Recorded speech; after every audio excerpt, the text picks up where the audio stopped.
Le Grand Matin Sud Radio, 7h-9h, Jean-Jacques Bourdin. Je suis très heureux d'accueillir Julien Leclerc. Bonjour. Bonjour Jean-Jacques. Vous êtes chef d'entreprise, dirigeant de TPE et PME, donc vous savez de quoi vous parlez.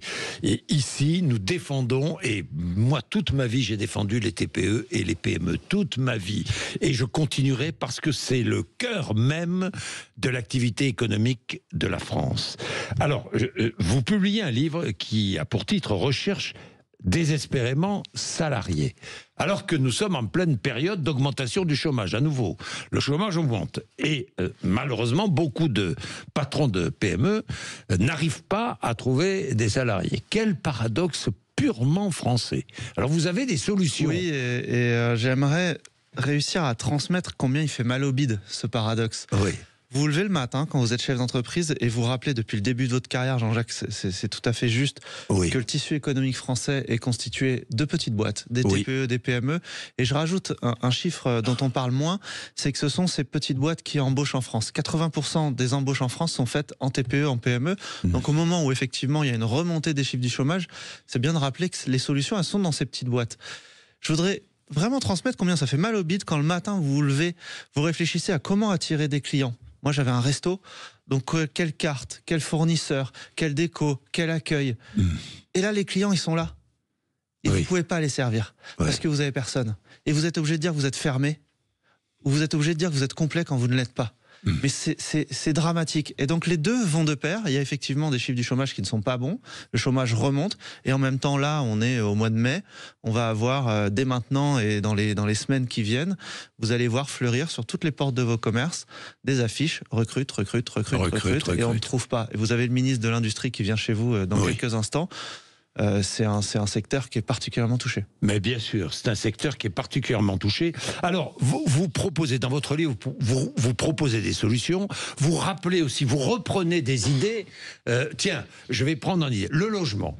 Parce qu'il est évident que se loger à Paris ou dans les grandes villes coûte plus cher que se loger chez vous dans le Lot-et-Garonne. Beaucoup plus cher, Beaucoup plus cher. J'ai à peu près j'ai 14 mètres carrés gare de l'Est pour le prix de 250 mètres carrés dans le Lot-et-Garonne, avec un demi-hectare de jardin.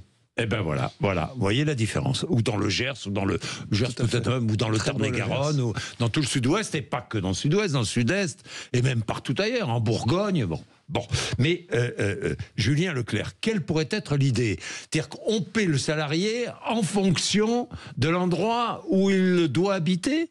En tout cas, qui est dit comme ça, c'est peut-être un peu grossier, mais qui est une sorte d'indexation. C'est le patron de Michelin qui proposait ça. C'est le patron de Michelin qui propose ça. Qui est, je pense, plutôt un patron progressiste, on peut lui reconnaître ça, et qui proposait d'indexer la rémunération sur le lieu de vie. On peut quand même imaginer que c'est pas complètement déconnant, pardon pour la grossièreté, qu'une partie de la rémunération, en tout cas que les règles encadrant la rémunération ne soient pas exactement les mêmes quand on vit à Paris ou quand on vit à Stafford où je suis. Vivre avec un SMIC à Paris, pardon, mais c'est juste pas faisable. C'est impossible. Est-ce que c'est normal que le salaire minimum imposé soit le même en région parisienne qu'au fin fond du Lot-et-Garonne? Moduler le SMIC en fonction de l'endroit où on vit, ça me paraît très logique. Par exemple, et puis c'est vrai pour les salaires plus hauts aussi. Est-ce que je dois être soumis exactement au même salaire partout dans ma grille salariale pour un salarié qui vit en région parisienne et qui doit y être, par rapport à un salarié qui n'a pas du tout le même coût de la vie, parce qu'on parle de l'immobilier, mais c'est vrai sur tous les coups. Vous allez boire une bière, le prix n'a rien à voir à Paris. Mais ça, c'est comme toujours, c'est les 35 heures. Dans tous les secteurs, il y a des secteurs où c'est bien, d'autres où c'est moins bien. Vous êtes d'accord avec moi? Mais le drame des 35 heures, c'est pas du tout les 35 heures en soi, c'est d'avoir voulu les imposer de la même manière. Exactement. Et à chaque fois qu'on veut imaginer des règles et qu'on les impose à la fois à l'hôpital, à une boulangerie, une agence de com ou une radio, ça n'a aucun sens. Ce sont des activités qui n'ont rien à voir les unes avec les autres. C'est le problème de la centralisation et de la nationalisation de ce pays. Mais vous avez par exemple les semaines, les horaires de travail. Vous avez beaucoup réfléchi à ça. Lorsque vous aviez votre restaurant, vous aviez mis en place des horaires, des semaines de travail à 4 jours. Oui, c'est le même principe en fait. Moi je rachète un resto et je prends dans la tronche cette histoire de tension du marché de l'emploi. Il y a plus d'1 million d'emplois à pourvoir en France pendant qu'il y a 6 millions de chômeurs. Moi, je le savais, mais je bosse plutôt dans les médias. Il se trouve que journaliste, c'est le métier le moins en tension de France. Donc, je le savais, mais je le vivais pas. Et je reprends un resto en 2020. C'était le sens du timing. Et au moment de rouvrir, je trouve personne. Et donc, on vit 3-4 années comme ça, très compliquées, et à un moment donné, on se dit, bon, bah, quoi que j'en pense, c'est comme ça, je ne trouve pas, qu'est-ce que je peux faire? Et donc, on a réuni l'équipe, on leur a dit, mais qu'est-ce qu'on peut faire? C'est quoi le sujet? Le sujet de la rémunération est sorti, le sujet des horaires est très présent en restauration, et donc, en fait, on a individualisé la réponse, c'est pareil. Qu'est-ce que toi, tu veux faire? Et on a mis des horaires à la carte, on a proposé la semaine de 4 jours pour certains qui voulaient, 3 jours de repos consécutifs garantis par semaine, d'autres voulaient bosser qu'en 3 jours, d'autres voulaient rester en 5 jours, d'autres voulaient faire des coupures, certains bossaient le week-end, etc. On a adapté la réponse et on s'est retrouvé avec des listes d'attente. C'est ça que je veux raconter aussi, c'est qu'on a le pouvoir d'agir.